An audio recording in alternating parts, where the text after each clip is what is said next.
मंत्र और विधियां क्यों काम नहीं करते हैं? आपने अक्सर सत्संग में सुना होगा, रामायण महाभारत या वेदों में पढ़ा होगा। प्राचीन काल में तपस्वी लोग मंत्रों की शक्ति से जो चाहे हासिल कर लेते थे। वो जिस चीज का आह्वान करते थे तुरंत पा लेते थे। आप भी आज जब शारीरिक या आर्थिक रूप से परेशान होते हैं और किसी ज्योतिषी के पास जाते हैं तो वो क्या करता है?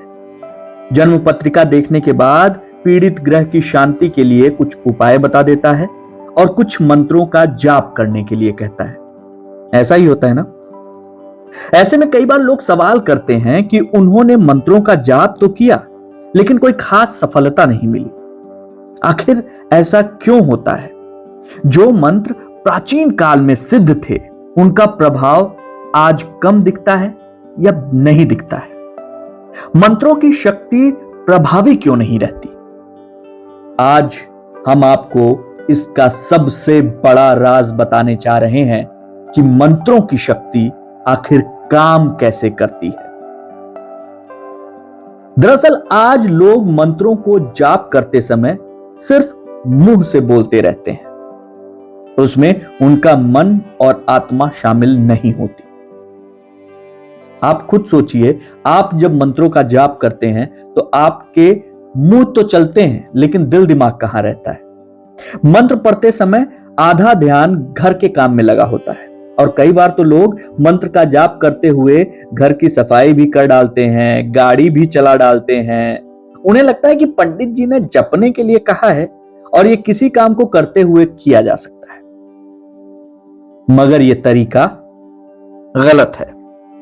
मान लीजिए आपके घर में अंधेरा है और आपको 0 वाट का बल्ब लगाना है। कितनी रोशनी मिलेगी 0 वाट के बल्ब से?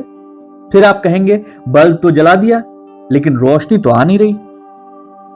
यही आपके मंत्रों को जपते हुए हो रहा है। 0 वाट के बल्ब की तरह आपके मुंह से मंत्र का उच्चारण कितना फर्क पैदा करेगा, आप खुद सोचिए। दूसरा तरीका है मन में जाप करने का। एक जगह ध्यान लगाकर बैठ जाएं। आपको विचलित करने वाली जो चीज है, मोबाइल या फिर किसी तरीके का और शोर शराबा, उससे दूर हो जाएं। मंत्रों को पूरे मनोयोग से ध्यान केंद्रित करते हुए जपें और जब मन की शक्ति शामिल होगी तो ये 10 वाट के बल्ब की तरह रोशनी देगी। आपको इसका फायदा यकीनन दिखेगा। तीसरा तरीका है आत्मा से मंत्रों का जप करना। यह 100 वाट के बल्ब जैसे पूरे कमरे को रोशनी से भर देगा, यकीन मानिए, क्योंकि इसमें आपका शरीर यानी मुंह से मंत्रों का उच्चारण हो रहा होगा। मन यानी ध्यान में भी आप मंत्र का उच्चारण कर रहे होंगे और आत्मा यानी आपके शरीर के 7 चक्र रोम रोम उसका उच्चारण कर रहा होगा, जैसे प्राचीन काल में लोग करते थे।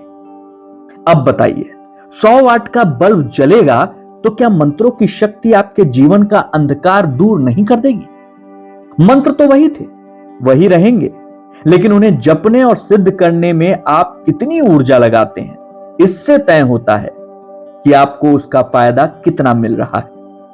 पहले तरीके से मंत्र जपने से तो बेहतर है आप न जपें, क्योंकि इसका कोई लाभ नहीं मिलेगा। यह बिल्कुल टेप रिकॉर्डर की तरह है जिसमें आपके मंत्र ने बिना बोले मन के हिसाब से फीडिंग कर दी है। न इसमें आपका मन लगा है, न इसमें आपकी आत्मा लगी है। आप बाइक चला रहे हैं, कार चला रहे हैं, उस समय आप ध्यान नहीं देते हैं क्लच और ब्रेक पर, कार चलती रहती है। ठीक वैसे ही ये मंत्र भी हैं। जब आप मुंह से सिर्फ